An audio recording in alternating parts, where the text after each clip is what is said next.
मित्रांनो, सर्वांना जय जिजाऊ. एक स्थळाचा परिचय आम्ही या माध्यमातून देत आहोत. एक आमच्याकडे एक गरीब कुटुंबातील एक स्थळ आहे. ती निराधार आहे, म्हणजे आई वडील नाही आहेत, अनाथ म्हणता येणार नाही. एका चांगल्या कुटुंबातून ती मुलगी गेलेली आहे, परंतु शेवटच्या याच्यामध्ये आधार नसल्याने तिला एक निराधार म्हणायला हरकत नाही. जवळच्या नातेवाईकाकडे ती राहते आहे. मूळ गाव जे आहे तर बुलढाणा जिल्ह्यातील लोणार तालुक्यातील गाव आहे. आणि या मुलीसाठी सुयोग्य वर हवा आहे. काही प्रापंचिक अडचणीमुळे किंवा गरिबीमुळे विवाह जुळण्यास अडचणी निर्माण झाल्या आणि योग्य वयामध्ये विवाह जुळला नाही आणि मग त्यामुळे विवाहाला विलंब झाला. सध्या तिचं म्हणजे पहिल्या लग्नाचं, म्हणजे एकीकडे जी काही शिकलेली चांगल्या घरची मुलं 40-40, 35-35 वर्षांची मुली सुद्धा तेवढ्या वयाच्या होत आहेत. उशिरा लग्न करण्याचं आपल्याकडे आता पद्धत रुजते आहे. त्या हिशोबाने तिचं वय जवळपास 38 वर्षापर्यंत पोहोचलेलं आहे. अजून तिचं लग्न झालेलं नाही.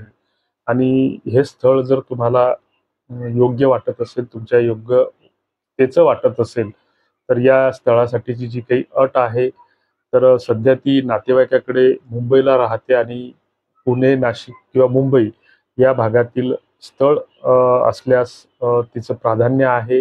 काल परवा आम्ही त्यांचा फोन आला होता आणि आमच्यासाठी एखादं स्थळ, गरीब स्थळ असेल तर सुचवा. तर एखादं घटस्फोटित म्हणजे सगळ्या गोष्टी ने परिपूर्ण असेल तर असंही स्थळ चालेल, किंवा एखादा विधूर असेल, अशा याच्यातलंही स्थळ चालेल. मात्र तिचा सांभाळ करणारं ते स्थळ असावं. शेवटी स्थळाचा परिचय झाल्याच्या नंतर ज्याची त्यानं पडताळणी करायची असते. मराठा लग्न अक्षता याबाबतची कुठलीच जबाबदारी स्वीकारत नाही.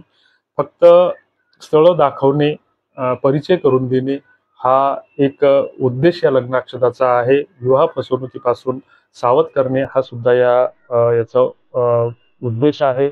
मराठा लग्नाक्षता हे ॲप्लिकेशन आहे, प्ले स्टोअरला किंवा गुगलला जाऊन तुम्ही मराठा लग्नाक्षता टाईप केल्यास तुम्हाला मराठा लग्नाक्षता ॲप इथून येईल. मोबाईलमध्ये त्यापासून लॉग इन करा. लॉग इन केल्याच्या नंतर वरतीच तुम्हाला वधूच्या आणि वराचे जे प्रोफाईल सर्च बॉक्समध्ये 10-800च्या 1-0-8-4 हा ID क्रमांक टाकल्यास ओम श्री नावाने स्थळ तुम्हाला सापडेल.